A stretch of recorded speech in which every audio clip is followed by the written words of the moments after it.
జై శ్రీరామ్, జై వాసవి, శ్రీమతే రామానుజాయ నమః.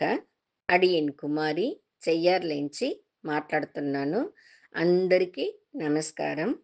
మనం వారం వారం తిరుకోళూర్ పెన్ పిళ్ళై రహస్యం అట్లా మహావాక్యంలోంచి ఒక్కొక్క భక్తர்களுடைய కథలుగా చూస్తా వస్తా ఉండాము. ఇంతవరకు 40 వారం చూసి పూర్తి చేసిండాము. ఈ వారం 41వ వారం. రామానుజర్ దగ్గర ఆ పిన్పిళ్ళై ఆ వాక్యాన్ని చెప్తారు. మణ్పూవై ఇట్టేనో కురువ నంబియై పోలే. మణ్పూవై ఇట్టేనో కురువ నంబియై పోలే అట్లనే వాక్యాన్ని చెప్తారు. కురువ నంబి అట్లనేది దేవుడు ఈయనని పిలిచిన పేరు. ఈయన వచ్చి కింద తిరుపతిలో కురువపురం అట్లానే ఒక గ్రామంలో ఉండే ఆయన. ఈయన తొழிలేమింటే మన్పాండం చేసి అమ్మేది, దాని కొని బతికేది వీళ్ళు. ఎప్పుడును మన్పాండల్ని చేస్తానే ఉంటారు. అదిదా ఆయన పని. ఆయన చేసే పని మన్పాండం అంట కూడా ఆయన మనసులోకి ఏ వేళను పెరుమాళ్ పైగా అంత ఒక భక్తి.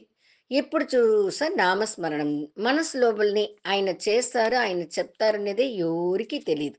మనసు లోపలనే పెరుమాళుடைய నామాల్ని చెప్తాను పనులు చేసేది ఆయన వాడిక. ఈ మాదిరి ఈయన ఉంటా ఉండారు. ఈయన ఉండే ఊరు కురువపురం.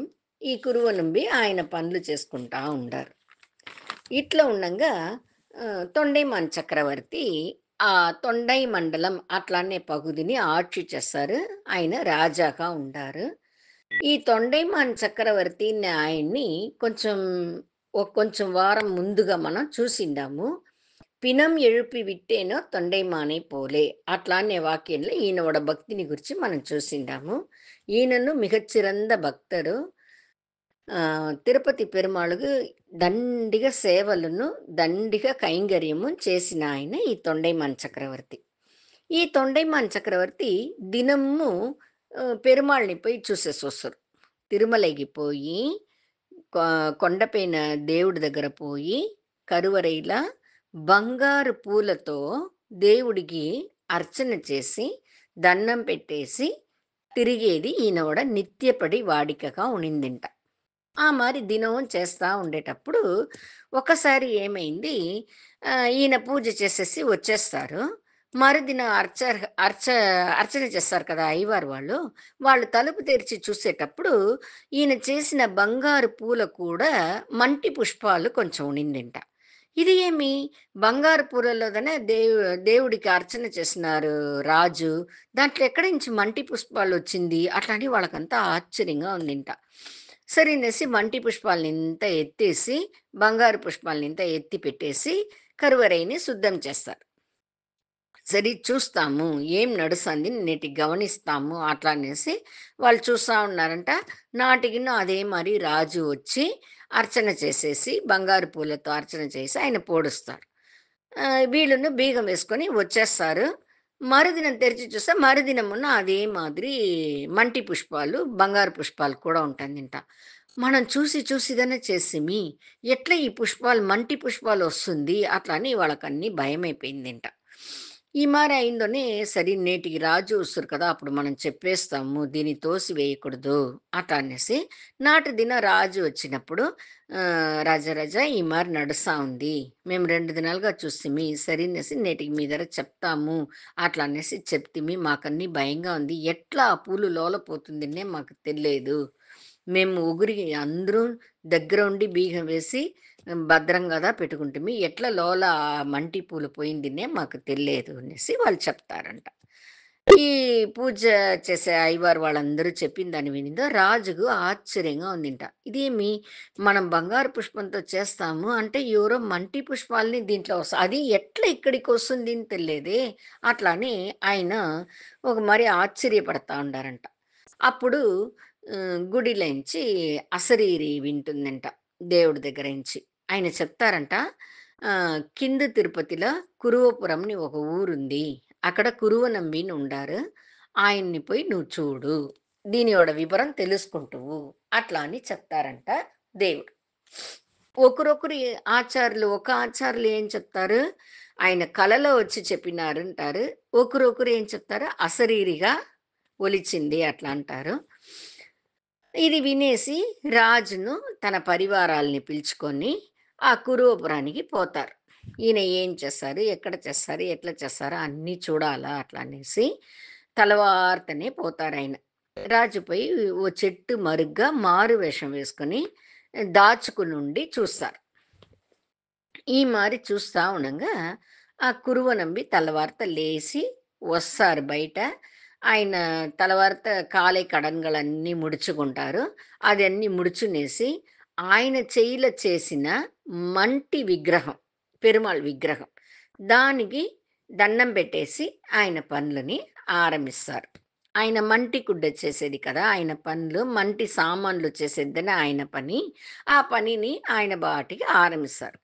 ఆయన దేవుడి దగ్గర రాంగానే కొంచెం నామాల్ని చెప్పి దండం పెడతారు. ఒకరొకరు ఏం చెప్తారు, మంటి పుష్పం ఒకటి చేసి, ఒక పుష్పాన్ని దేవుడి పాదంలో సమర్పించేసి పని ఆరంభిస్తారంటారు.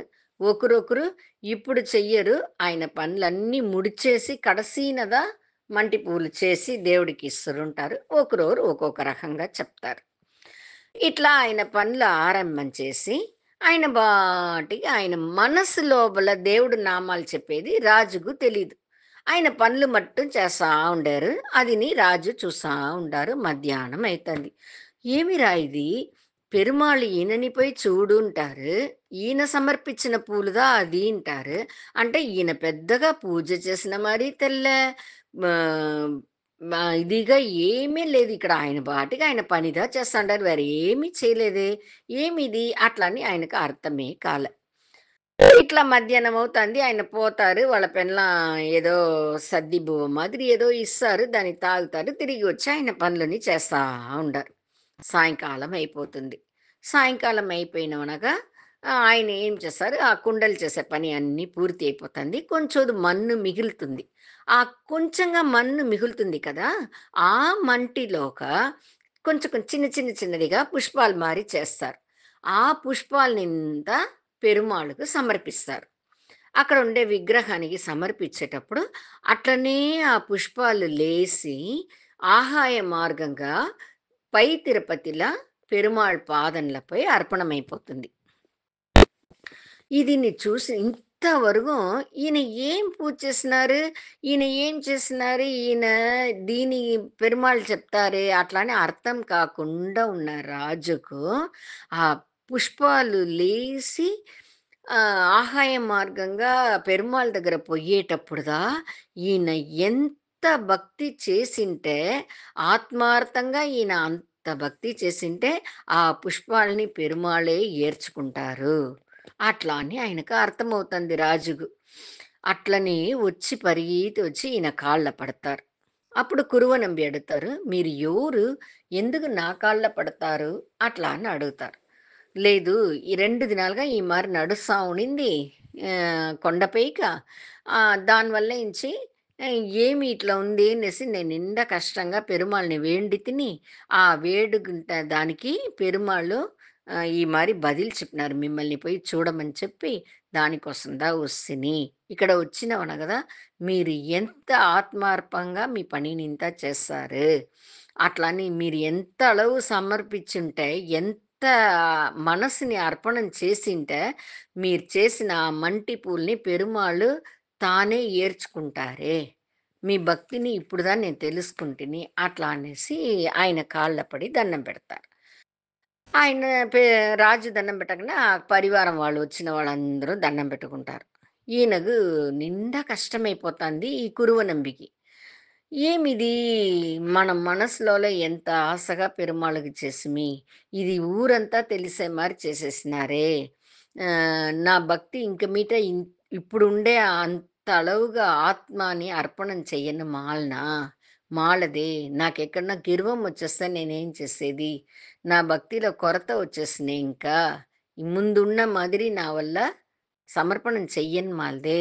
అర్పణించను మాలదే అనేసి ఆయన నిండా వరుతపడి అక్కడ పెరుమాళ్ విగ్రహం పెట్టి పూజ చేస్తున్నారు కదా!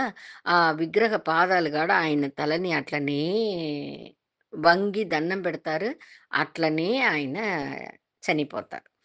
ఆయన గూడా య ఆత్మనియే దేవుడికి అర్పణం చేసేస్తున్నారు. అంతஅளவுకు భక్తిమాన్ ఆయన. ఆయన చేసిన భక్తి గూడా బయట తెలియకూడదు అట్లా అని తలిచి చేసిన భక్తి ఆయనోడ భక్తి. అంత ఒక సమర్పణ మనసు, అంత ఆత్మార్థమైన అన్బు ఆయనకు దేవుడిపై.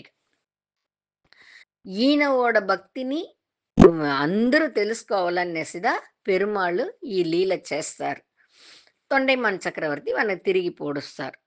ఈ విషయాలనన్నీదా ఈ పెన్ పిళ్ళై రామానుజర్ దగ్గర చెప్తుంది.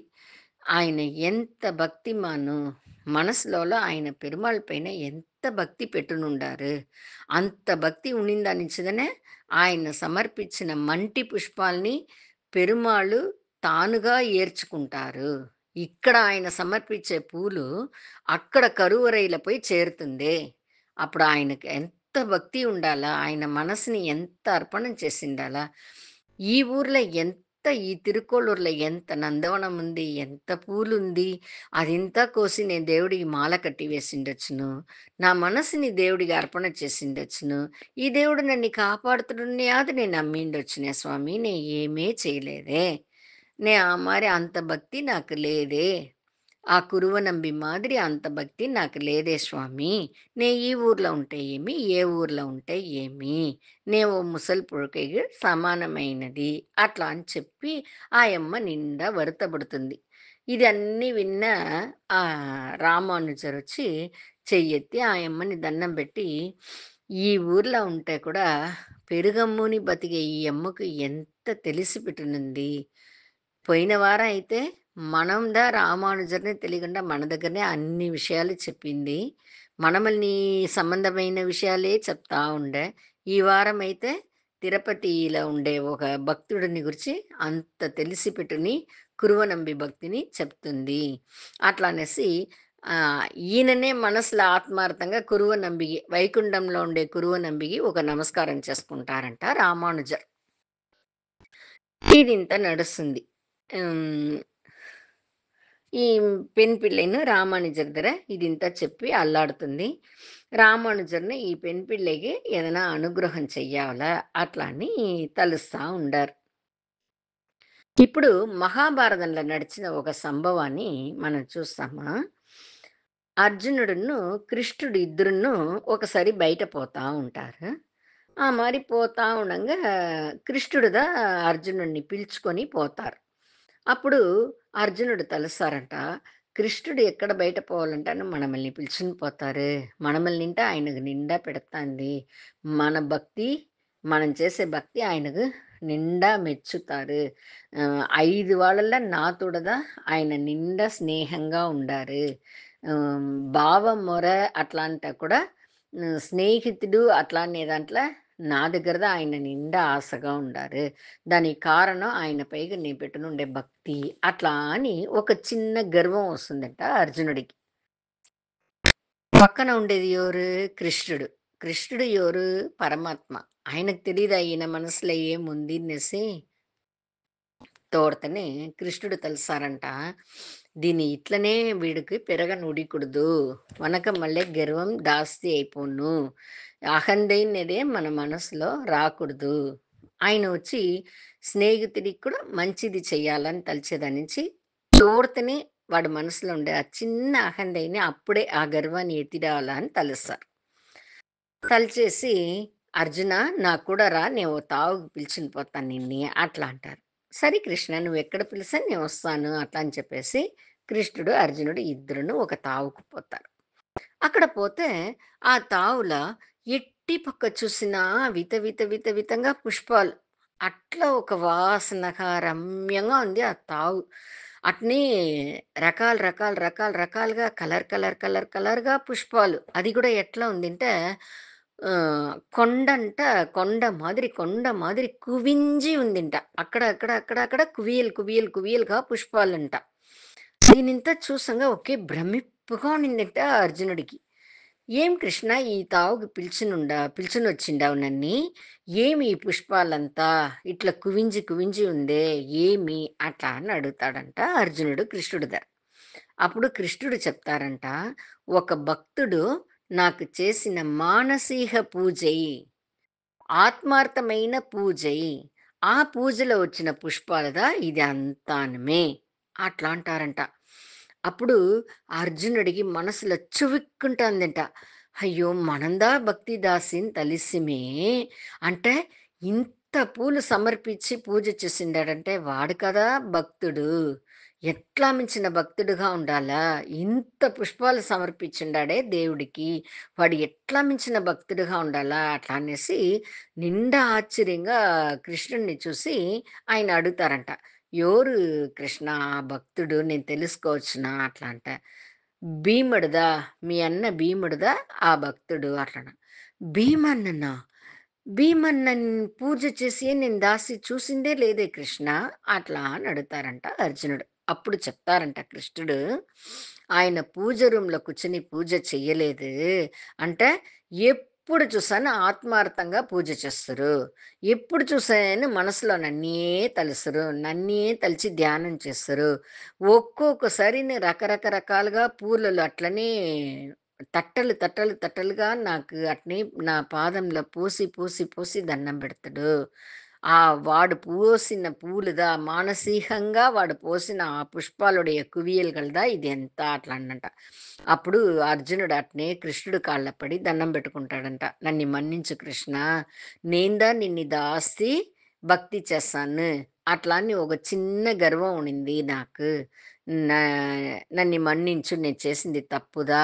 అన్న ఎంత అలవుగు నిన్ను ప్రేమించుంటే ఇంత పుష్పాలతో పూజ చేసుంటాడని నాకు అర్థమైంది" అంటారంట.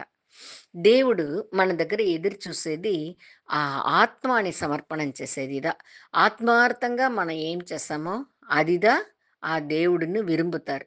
పగట్టుగా, ఆడంబరంగా నలుగురు వాళ్ళు మెచ్చుకోవాలా అట్లా అనేసి చేసే పూజని ఆయన విరుంబేది లేదంట.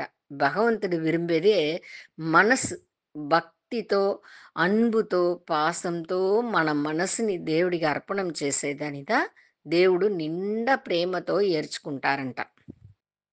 భగవద్గీతలో గూడా ఆయన ఏం చెప్తారు, ఓ పండు, లేదంటే ఒక పూలు, లేదంటే ఒక ఆకు, అది కూడా లేదంటే కొంచూదు నీళ్ళు.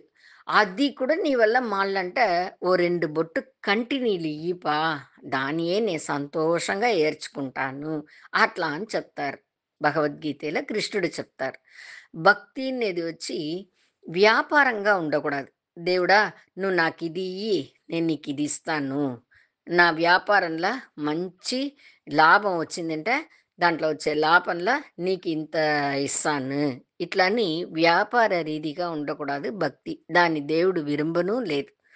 దేవుడు మన ఆత్మాహ ఆత్మార్థంగా మనం ఏం భక్తి చేస్తాము, మనం ఎట్లా పూజ చేస్తాము అనే దానిదా విరుంబుతారు. దాని మీద పెద్దలు చెప్తురంట. మనసులో కూడా ఎవరిని మనం తిట్టకూడదు. మనసులో కూడా ఎవరిని మనం ద్రోహంగా తెలియకూడదు. అట్లా అనేసి. మనకి ఎదురుగా ఎవరన్నా తలుస్తే గూడా, మనం వాళ్ళని ఎదురుగా తెలియకుండా, మన బాటికి మన செயல்கள்ని చేస్తా పోవాల. మన ఆత్మలో గూడా ఎవరిని శపించకూడదు. మన ఆత్మని దేవుడికి సమర్పించాల. అదిలా దేవుడు మనల్ని సంతోషంగా ఏర్చుకుంటాడు. అట్లా అని చెప్తారు ఆచార్యులు. మనము అదే మాదిరి దేవుడికి మన ఆత్మని సమర్పిస్తాము. మన ఇంట్లో దినం చేసే పనులన్నిట్లను దేవుడిని మనమే సంబంధపడతాల. ఇప్పుడు మనం వంట చేస్తామంటే, "కృష్ణ నీకోసరందా వంట చేస్తాను. నీకోసందా చేస్తాను. నువ్వు ఏర్చుకో" అట్లని మన సెలవులో మనం దేవుడికి దాన్ని సమర్పించాల. అదే మరి మనం పనులు చేసేటప్పుడంతా కూడా మనం పనులల్లో గమనం మనం పనులల్లో చెయ్యి, కండ్లు అన్నీ ఉంటే గూడా మన మనస్సుని దేవుడి దగ్గర సెలితి నామాలు చెప్తాను చేసి వింటే ఆ వంట కూడా ప్రసాదంగా మారిపోతుంది. దేవుడికి అర్పణం చేస్తేనే అది ప్రసాదంగా మారిపోతుంది. అట్లా మన పనులల్లో అన్నిట్లను దేవుడిని సంబంధపడితే దేవుడు కూడానే ఉంటే ఆ పనులల్లో ఏ తప్పు ఉంటానో దాన్ని దేవుడే సరిచేసేస్తురు. ఆ మాదిరి మన మనసుని పూర్తిగా దేవుడికి సమర్పణం చేసి నామాలు చెప్తాను మన కడమైగల్ని మనం చెయ్యాలని మీ అందరినీ నేను కోరుకుంటాను. నేను చెప్పేదాంట్లో ఏదైనా తప్పు ఉంటే మన్నించుకోండి. జై శ్రీరామ్. శ్రీమతి రామానుజాయ నమః.